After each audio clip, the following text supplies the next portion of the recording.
Ciao a tutti, quante volte abbiamo visto nel mondo dello spettacolo sul grande schermo degli orologi indossati da attori famosi che hanno poi reso quindi celebre una determinata referenza. Le motivazioni sono diverse, i casi sono anche molteplici, possiamo ricordare quella di Steve McQueen al quale fu dato a disposizione il Tag Heuer Monaco e difatti gli effetti, i benefici anche di questa campagna di marketing sono evidenti anche oggi. Sean Connery con il Submariner in 007, Omega, la trafila di Omega partendo dal pianeta Ocean che vi ho già mostrato anche qui su Watch Fan con Daniel Craig, ma i casi sono ancora numerosi. Qui su Watch Fan vi ho parlato anche del Rolex 5513 di proprietà di Tom Cruise, perché alcune volte il motivo era anche di portare sul set l'orologio personale dell'attore. Oggi vi parlerò di Miami Vice. Fu dato da Pierre Alain Bloom, l'Ebel è il primero a disposizione proprio di Don Johnson e del cast di Miami Vice per rendere poi celebre questo orologio, un orologio che arriva in un momento a metà degli anni 80 in cui c'era una forte espansione degli orologi al quarzo, orologi elettrici, e Pierre Alain Bloom è un personaggio anche visionario. Allora puntò sulle forniture di Zenith che era in carenza di sviluppo in quel periodo, proprio perché in contrasto con il mercato degli orologi al quarzo. Ecco, riuscì nell'approvvigionamento dei calibri di El Primero per andare a creare il 1911 Sport Chronograph, un orologio di cui vi parlerò oggi. Questo è un video che è pieno di sorprese e contenuti veramente anche esclusivi, per i quali vi invito a iscrivervi a Watch Fan attivando la campanella delle notifiche. Andremo a vedere insieme quindi molti dettagli di questo orologio, in più sfaccettature che vi mostrerò adesso. Ebel Sport Classic Chronograph 1911, questo è il nome per esteso di questo famoso cronografo che conosciamo, in parte conosceremo meglio anche oggi. Un esemplare questo che vi mostrerò del 1993, ma vi ricordo che questa linea fu realizzata dal 1986 fino al 1994, anno in cui lasciò spazio poi alla referenza Ebel Le Modulor di cui vi ho già parlato in uno dei miei video. Stiamo osservando la referenza totalmente in acciaio, referenza 91 34 901, che nonostante abbia proprio una realizzazione completamente in acciaio, per raffinatezza Ebel utilizzò anche l'oro bianco nella realizzazione poi delle 5 viti che tengono la lunetta realizzata in acciaio e nella corona anch'essa in oro bianco. Questa è la particolarità poi estetica di questo orologio. Presenta all'interno un calibro Zenith El Primero 400, perché stiamo parlando, essendo nel 1993, parliamo già di una fine serie. Io vi ricordo che Ebel realizzò con molteplici configurazioni questo orologio, una distinta base molto ricca, ma nel 1986 l'orologio era questo. Questo fu l'esemplare, il primo esemplare di Ebel e anche quello più familiare, poiché in Miami Vice è uno degli esemplari che veniva utilizzato. Sono stati forniti da Pierre Alain Bloom più di 3 varianti di orologi per raggiungere poi l'apice del successo di Ebel e quindi dell'Ebel El Primero. Guardate per esempio anche le differenze, ce ne sono alcune note e altre meno note. Innanzitutto all'interno batte il calibro 3019 PHC, nominato da Ebel 40.0 al suo interno, e qui abbiamo il calibro invece di seconda serie, un calibro 400 di Zenith El Primero. Questi facevano parte di un batch di produzione già di Zenith precedente, ma concentriamoci sulla parte esterna. Guardate il bellissimo riflesso dei contatori dell'acciaio oro. Sembra quasi poi il cruscotto tipico di un'automobile, come vediamo anche molte volte in altri cronografi. Le sfere, qui abbiamo delle slim hands e invece qui abbiamo delle sfere che equipaggiano poi delle sostanze in trizio. Il trizio che ricorre poi anche negli indici, cosa che invece questo orologio ne è privo. Qui non abbiamo nessun tipo di sostanza luminescente. Oltretutto poi la corona, guardate, la corona si riprende anche un po' la forma della cassa. Qui abbiamo una cassa esagonale e la corona è anche esagonale, mentre qui le corone, ecco, le metto da vicino. Questa è un'altra differenza. E poi altra, ecco guardate, il PVD, qui ne è sprovvisto, trattamento PVD sprovvisto il vetro, sempre zaffiro, mentre questo ha un trattamento PVD. Queste sono alcune cose che differenziano i due orologi. Sono orologi che si possono trovare anche con configurazioni in bracciale, in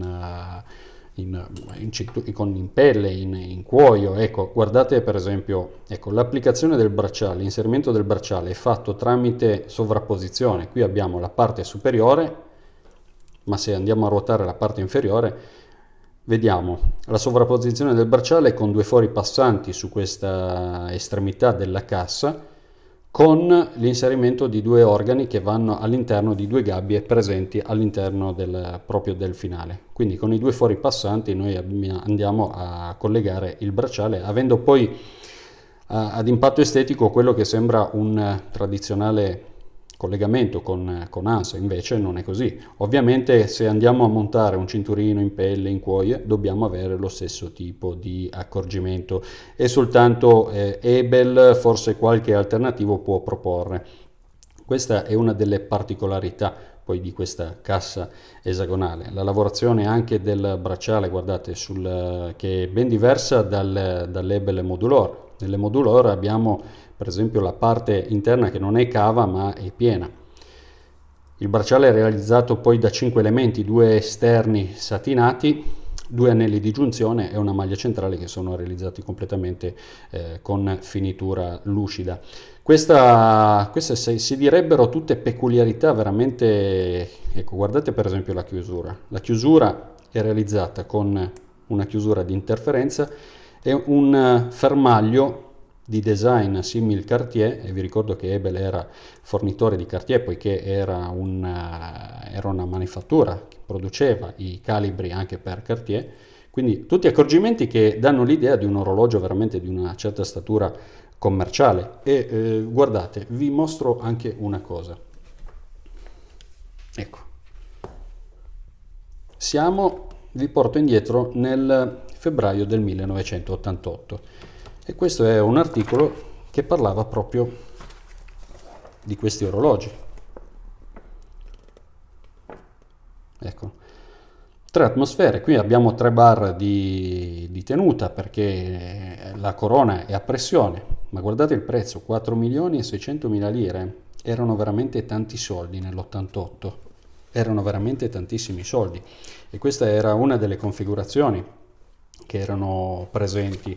Poi vi mostro anche un'altra cosa, quello che era l'apice tecnologico. Ci spostiamo appena di un anno ed Ebel era in corsa in popolarità con i big dell'orologeria. Guardate questo è l'Ebel Perpetual, equipaggiava un calibro sempre Zenith il Primero con modulo cronografico de Bois de Prat che portava ad avere 10 funzioni su questo orologio che andava a competere, vediamo anche il disassamento fra i pulsanti del cronografo e i correttori poi del sistema perpetuale. Il fondello, che è ovviamente quello che vi dicevo sul cinturino. Questo è un orologio, ragazzi, che arrivava a costare 22.200.000 lire, ma nel 91 arrivò anche a 36 milioni nella versione oro bianco celebrativa. Questo era veramente l'apice tecnologico e di popolarità di Ebel. Ma siamo qui e io volevo anche mostrarvi un'altra cosa, perché questo è un orologio che ha avuto diversi competitor e soprattutto influenzò Rolex nella realizzazione del Daytona 16520.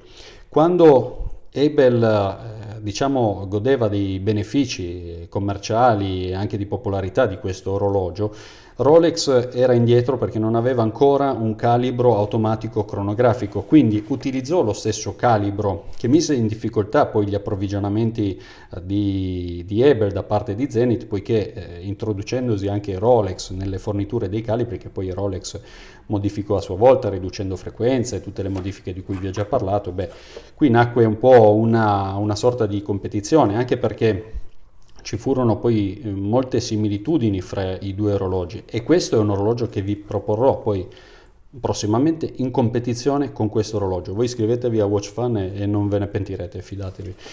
3 milioni e 500 mila lire contro 4 milioni e mezzo, 4 milioni e 600 mila lire che abbiamo visto, ma voi direte, Beppe, però quella che hai visto tu era questa versione, era l'acciaio oro con quadrante nero, c'era l'utilizzo dell'oro, vero ragazzi, però in alcuni mercati, in alcune nazioni costava ancora di più questo orologio completamente in acciaio rispetto al Daytona 16520 che vedrete oggi. E questo è un altro esemplare che vi propongo oggi, di cui vi parlerò proprio perché rispetto al Daytona c'era Rolex prese spunto da questi orologi, perché io vi mostro soltanto qualche spunto sulle configurazioni che Ebel offriva, ma qui ritroviamo per esempio il 16520, eccolo qua, ve lo mostro un po' meglio. Qui ritroviamo il 16520, qui ritroviamo il 16523, eccolo qua. Tra l'altro anche molto bello, apprezzabile questo orologio, guardate anche, ecco, i riflessi anche del IRO, notate anche quanto la lavorazione della lunetta, che ha un flashness minimo di qualche centesimo, eccolo qua, quindi 16520, 523, e qui abbiamo per esempio di nuovo 16523. Queste sono soltanto alcune delle configurazioni che Ebel propose e per le quali poi ovviamente Rolex prese anche spunto per offrire degli orologi che fossero molto simili a quella della distinta base che veniva offerta da Ebel. Poi ovviamente ci furono le casse in oro, che totalmente in oro furono utilizzate proprio nella serie Miami Vice con un bracciale, col bracciale Wave, ma furono poi utilizzati anche i quadranti madreperla. Insomma, ci furono abbinamenti che andarono veramente, che spaziarono in tutto e per tutto. Ma andiamo a vedere, ecco, una cosa molto interessante di questo orologio. A parte cronografica, batte qua dentro all'interno lo Zenith è il Primero, e lo Zenith è il Primero, ecco, vi mostro subito. Avete sentito, notato lo scatto che è molto istantaneo, libero, privo di inceppamenti? Questa è una cosa caratteristica della ruota colonna. Ruota colonna non si può definire una vera e propria ruota colonna, quello dello Zenith è il Primero, perché è composta da due elementi. Le ruote colonne sono diverse, per esempio nella realizzazione di quelli che erano gli orologi vintage, come non so, gli Universal Genève, che abbiamo anche già provato qui su WatchFan. Questo è l'azzeramento. L'azzeramento è preciso, questo è un orologio già che ho revisionato, ma la cosa bella di questi orologi, avendo questa ruota colonna e poi essendo anche lo Zenith il Primero un calibro molto affidabile, ditemi se riuscite a fare una roba del genere con una distribuzione a camma.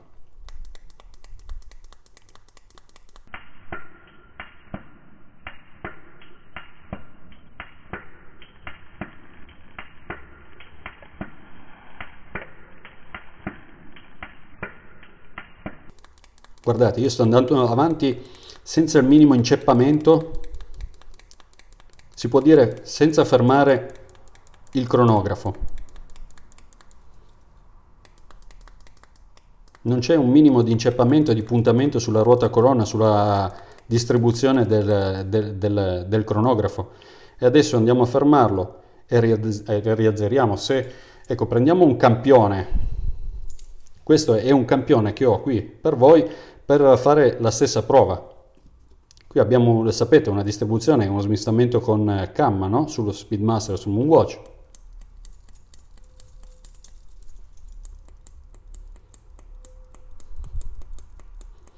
Abbiamo sempre una certa frequenza che però, se andiamo con il pollice, è ben diversa, perché ovviamente gli attriti sono diversi. L'inserimento qua delle leve di comando all'interno della colonna non è ovviamente lo spostamento che è quella di una cam a livello tecnico. Poi ovviamente sono sistemi efficaci entrambi, ma qui è come parlare di un cambio sequenziale con un cambio manuale. Consentitemi anche un po' il paragone. Ma rispetto allo Speedmaster vediamo anche le dimensioni. Ovviamente qui parliamo di dimensioni molto contenute che andiamo a verificare subito. Eccole qua. Abbiamo un diametro di 38.3, quindi molto simili ovviamente anche al Daytona. La larghezza del bracciale sono 19,71 se avessimo una misura interno ANS, ma dove batte forte proprio l'Ebel e il Primera è su questo, ragazzi. Guardate qui, 11,24 di spessore, ancora più sottile dell'Ebel l'Emodulor, nonostante l'Emodulor abbia un calibro di 1/10 più sottile rispetto all'El Primero. 11,24, ragazzi.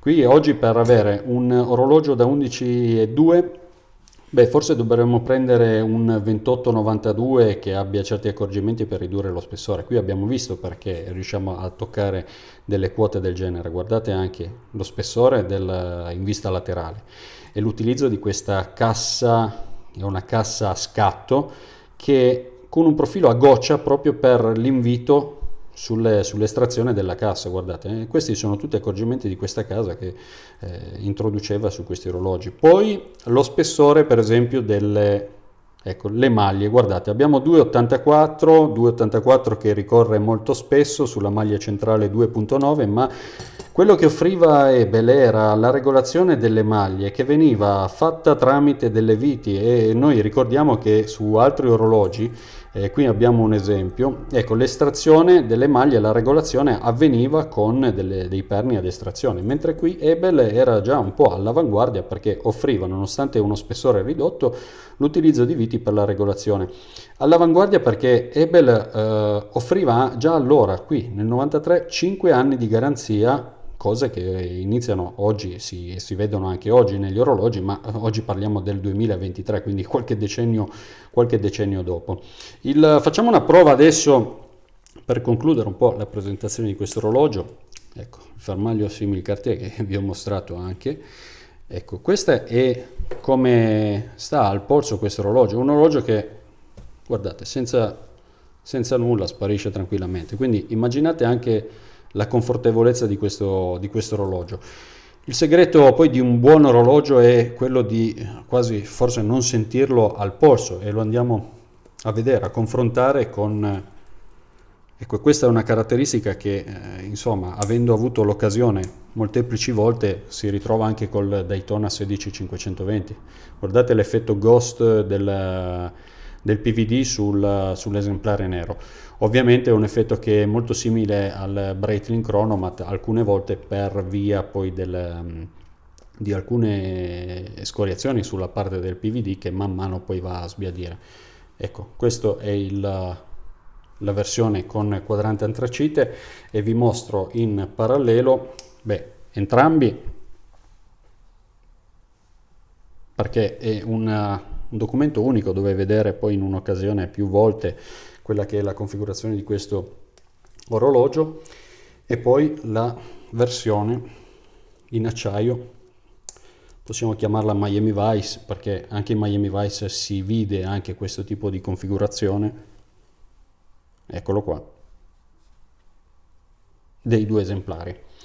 E andiamo a vedere per ultimo quello che è il peso di questo orologio. Andiamo a vederlo in completamente acciaio, misura circonferenza polso 17 cm, 106 grammi per la referenza in acciaio. Vediamo se si nota già la differenza per la referenza in oro.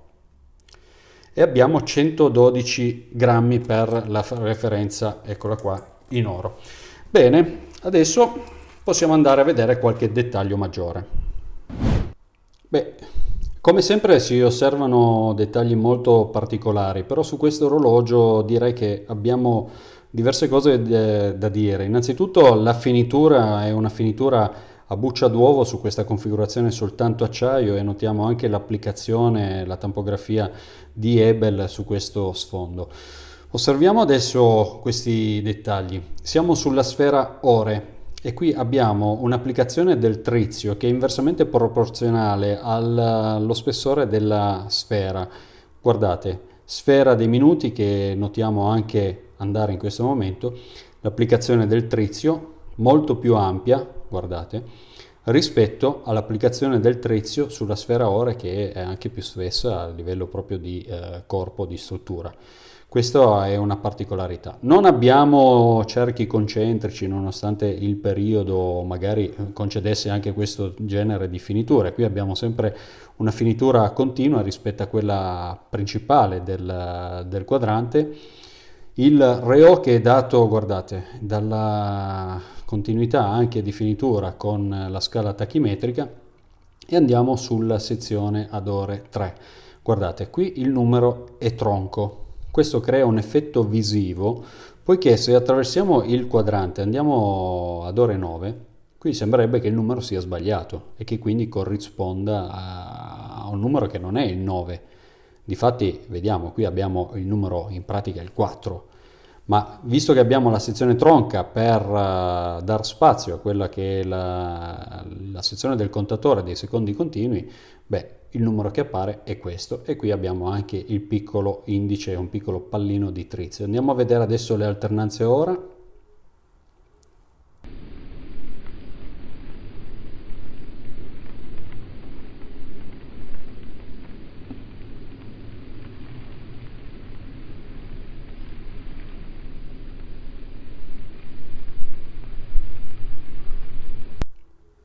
Beh, qui è uno spettacolo, siamo a 36.000 alternanze ora, quindi andare già a seguire anche così realmente questa sfera, diciamo, non gli stiamo dietro anche per la fluidità che offre lo Zenith, il primero che è equipaggiato all'interno di questo orologio. Andiamo ad ore 6, andiamo a vedere le classiche poi diciture Swiss made ben riportate. Anche qui abbiamo la sezione tronca del numero per concedere spazio poi al contatore delle ore.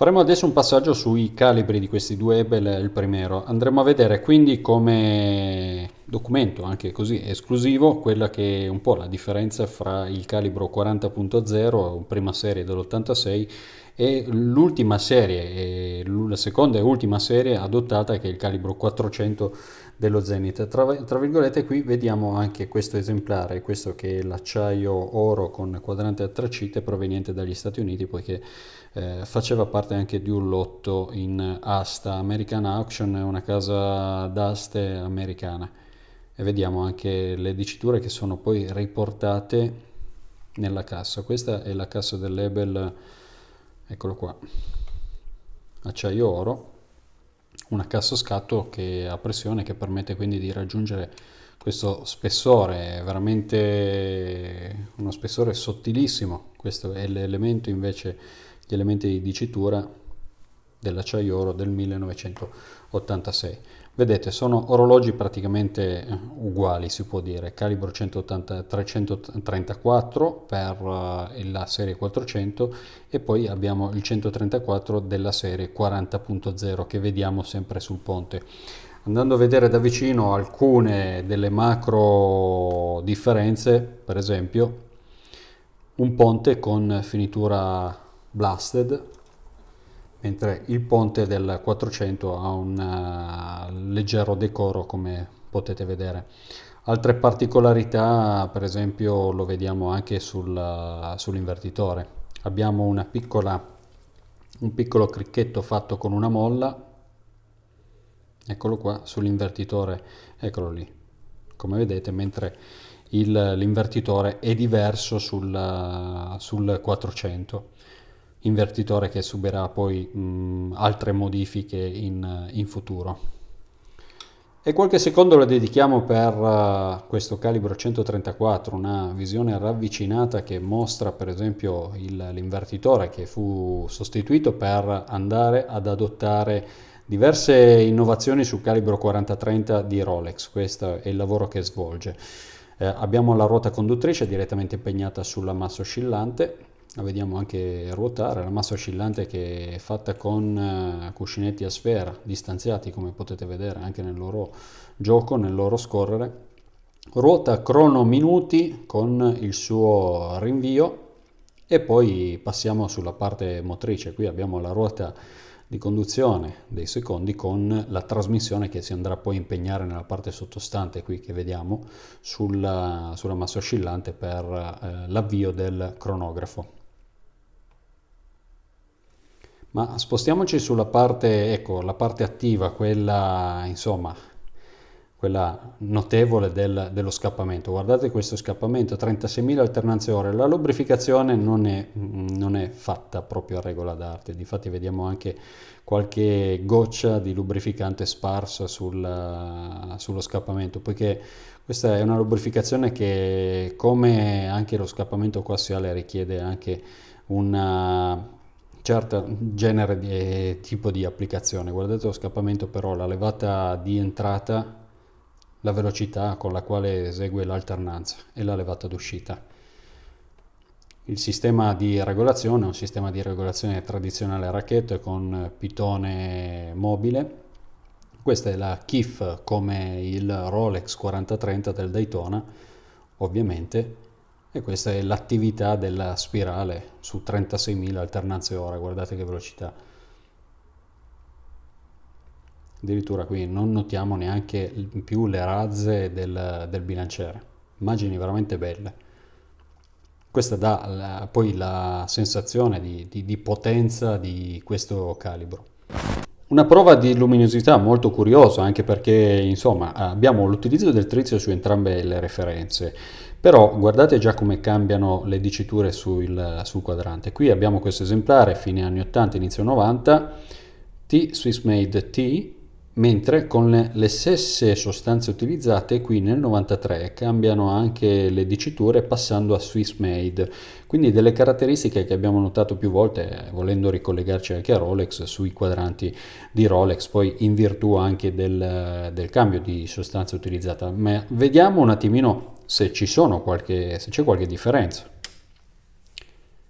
Ed ecco, inizialmente notiamo un po' l'uguaglianza fra le due intensità luminose, però notate come sull'acciaio oro quadrante antracite sia un po' più impressa anche l'intensità luminosa nel tempo. La scomparsa ovviamente del corpo sfere arriva per primo, mantenendo un po' più di continuità poi per quanto riguarda gli indici. Prova funzionale, partiamo da un buon valore di regolazione, quindi siamo a 0 più 2, 202 è l'ampiezza, quindi un valore molto basso, anche voluto. Siamo nella parte bassa della coppia di carica dell'orologio per andare a verificare anche un po' qual è il responso, nonostante non si persegua un valore elevato di amplitudine. Andiamo a muovere l'orologio, facciamo un rapido spostamento e notiamo sempre la coerenza, nonostante un valore basso di amplitudine, sempre a più 2, guardate, si ripete sempre nel tempo, meno 1, qui abbiamo quindi 2-3 secondi di escursione, ovviamente motivati dal fatto che la coppia di carica è veramente bassa. Sarebbe curioso a questo punto, ecco, montiamo il secondo Ebel, ecco, serie 86, e andiamo a verificare in questo stato, a questo punto, la carica. Vedete anche il cronografo fermo, cosa voluta, perché qui abbiamo soltanto 187-192 gradi di amplitudine, e andiamo subito ad attivarlo, perché voglio mostrare al cambio del minuto, verificare quant'è la caduta di amplitudine poi quindi il carico applicato sulla trasmissione dovuto poi all'alimentazione della parte cronografica. Avremo un cambio sul primero, abbiamo un cambio di tipo semi-istantaneo, quindi arrivati a meno 2 secondi circa arriverà il processo di cambio minuto, quindi 3, 2, 1, ed eccolo qua. Lo registriamo anche in questo punto.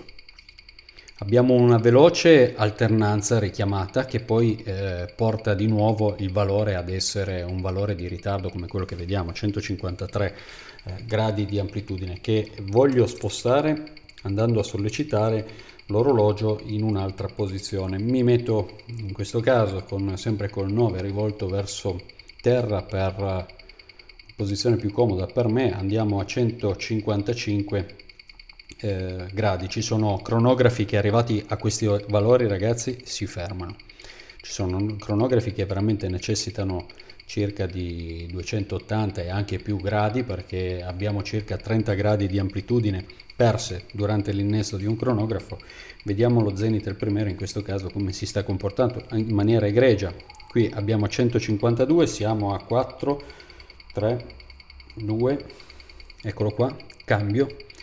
Un orologio questo che performa anche con 150 gradi di amplitudine a cronografo inserito, quindi figuriamoci quando il cronografo non è inserito, può alimentare tranquillamente l'orologio, ovviamente con quei valori ci troviamo di fronte ad un orologio che è da revisionare, anche con dei valori un po' più elevati, dipende sempre dallo stato generale del movimento, ma questo orologio non lo proveremo perché questo è l'orologio, è un orologio revisionato che andremo a mettere a confrontare con Rolex Daytona 16520 nella medesima configurazione acciaio quadrante bianco. Beh, con tutto quello che vi ho mostrato sono parecchi anche gli spunti di riflessione su questo orologio. Abbiamo toccato il 1986 con la versione più rara, prodotta soltanto in quell'anno, con il calibro 3019 PHC, passando poi per il 1990, una versione con acciaio oro con quadrante antracite, e arrivando poi al tramonto dell'Ebel, il primero, quindi sul 93, arrivando a vedere la versione in acciaio. Riguardo le quotazioni, con tutto, insomma, fatto 100 tutto quello che vi ho mostrato, le particolarità, le finezze, accuratezza del design, funzionalità del calibro, eccetera, beh, dovremmo definire un orologio da un certo status, anche di una certa statura, anche economica, ma nel mondo delle quotazioni, degli orologi, eccetera, sì, lo sappiamo tutti, vediamo degli orologi che sono sopravvalutati e orologi che sono sottovalutati. Beh, in questo caso, parlando di Ebel, il primero, siamo nel campo della sottovalutazione. Esemplari come questo, per esempio, possono essere acquistati fra una forbice di 1.900 arrivando fino a 3.500 euro, dipende sempre dallo stato, poi dal corredo dell'orologio. Non sono molti i full set che si trovano sul mercato per quanto riguarda Ebel, però insomma ci sono anche delle occasioni secondo me che possono essere valutate. Ovviamente andando a spendere cifre molto ridotte, difficilmente poi si avrà ancora un deprezzamento, anche perché più, lo sappiamo tutti, più spendiamo, più siamo esposti economicamente, più siamo anche in balia, forse ondivaghi anche delle quotazioni, in funzione poi della contrazione del mercato. Ci sono orologi che costano, non so, decine di migliaia di euro, che alla minima contrazione vanno a perdere veramente 5-6 mila euro, e sono cose che sono sotto gli occhi di tutti. Beh, è una cosa che non accade su orologi del genere, che quindi sono al riparo da certe ondate, ecco, in funzione dell'attualità poi del mercato. Tutto questo lo troviamo quindi un orologio che un tempo era il competitor, anzi è stato anche, ha fatto un po' da influencer su Rolex per la realizzazione del Daytona 16520. Riguardo le funzionalità abbiamo visto anche l'accuratezza del calibro Zenith al primero e anche l'affidabilità, perché malgrado sia stato quasi scarico l'orologio, al cambio del minuto, momento in cui si ha il carico massimo poi sul calibro, l'orologio non si è mai fermato. Mi sarebbe piaciuto vedere fin dove si sarebbe spinto l'orologio, e poi la sequenzialità della pressione start e stop che abbiamo visto. Io vi assicuro che un calibro con una camma sta dietro rispetto a calibri del genere, ma vi parlo anche dei calibri vintage. Una buona ruota colonna sicuramente, come un cambio ben sincronizzato che non delude mai nel momento in cui è veramente necessaria l'azione. Ma questo era una parentesi di quello che vi ho mostrato di questo orologio. Spero che questo video sia stato interessante, e soprattutto sia stato interessante scoprire delle caratteristiche forse un po' nascoste anche fra i contenuti del web, che è interessante andare a vedere, a scoprire insieme.